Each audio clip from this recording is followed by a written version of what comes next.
Et le dernier point, toujours un message adressé aux jeunes. Je sais que dans la khutbah, il y a des jeunes qui viennent et qui sont également dans les réseaux, en train de charbonner, qui travaillent dans ces réseaux-là. Craignez Allah. Car, wallah, il n'y a aucun avenir dans le chemin que vous avez emprunté. Wallah, il n'y a aucun avenir. Toutes les personnes qu'on connaît qui sont engagées dans ça, la plupart d'entre eux sont morts. Et dans quel état? Ce n'est pas une bonne fin. Arrêtez d'essayer, pour certains, je dis certains, le meilleur d'entre eux, ou alors le moins pire d'entre eux, on va dire. Le moins pire, comme ça on comprend qu'il y a pire, on comprend qu'il y a mal. Le moins pire d'entre eux, c'est celui qui essaie de mélanger entre l'islam et le charbon. Il y a soit l'islam, il y a soit le paradis, soit l'enfer. Il y a soit Allah, soit shaitan. Il y a soit le halal, soit le haram. Et il n'y a pas les deux. Il faut arrêter un peu avec ces séries et ces films que vous avez vus, Le Parrain ou autre, où tu vois quelqu'un qui est avec sa croix, qui va à l'église et qui en même temps il est dans la mafia. Dans notre dîne, il n'y a pas ça. Dans notre dîne, il y a soit le paradis, soit l'enfer. Il y a soit le paradis, soit l'enfer.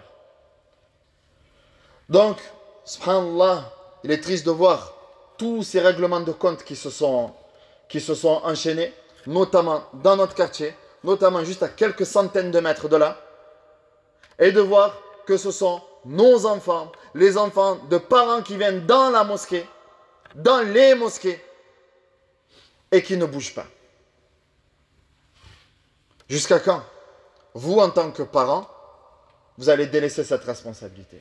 Moi, je ne prends pas ces excuses de dire, même s'il y a une part de vérité, de dire, oui, l'État, oui, si, oui, nous sommes parqués tous dans les mêmes endroits et tout ça. Ça, c'est un fait. Mais toi, qu'est-ce que tu as fait pour ça? Qu'est-ce que tu as fait pour changer ça? Toi, en tant que parent, qu'est-ce que tu fais pour changer ça? Est-ce que tu acceptes ça? Encore une fois, on doit revoir nos priorités. Et ceux qui étaient dans les réseaux et qui, par la grâce d'Allah, ils ont fait tawbah. Ils sont repentis, ils ont délaissé tout ça. Vous avez également une responsabilité à aller voir ces gens-là si vous les connaissez. C'est pas, j'ai fait mon argent, je suis parti, maintenant je fais tawbah, je me suis débarrassé de cet argent-là. Non, tu as un devoir d'exemplarité. Et quand on voit les pires de cette communauté qui sont devenus les meilleurs, ils sont partis justement. Omar ibn Khattab, radiyallahu anhu, quand il a embrassé l'islam, il a dit, Ya Rasulallah, de la même manière que j'ai combattu l'islam, je vais propager l'islam. À toi maintenant, de la même manière que tu as fait le mal, va faire le bien. Pas je m'abstiens maintenant de faire du mal. Non, va faire le bien. Va faire le bien.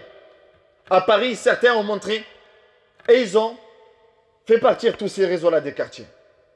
Est-ce qu'à Paris, ils sont meilleurs que nous maintenant? Ça veut dire qu'eux, ils sont capables de faire quelque chose que nous, on n'est pas capable de faire?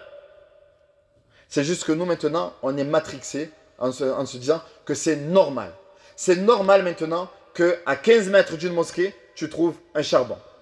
C'est normal maintenant que quand on rentre dans un bloc, on leur dit salam alaikum. On leur dit salam alaikum. Presque on les dérange. Nous, notre sharia, c'est le halal.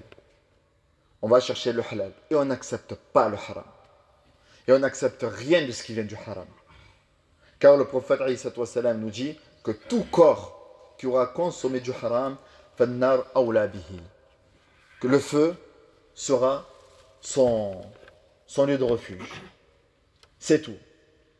On accepte ça, on accepte le haram. Tu vois ton enfant, il rentre avec une nouvelle paire de baskets, avec un nouveau téléphone, et que tu ne te poses pas de questions, c'est toi qui as un problème. Et c'est pas je viens à la mosquée, je prends, je lis mon musraf, je m'assois, et non. Ça, c'est contraire. C'est totalement opposé à ce que tu es en train de faire.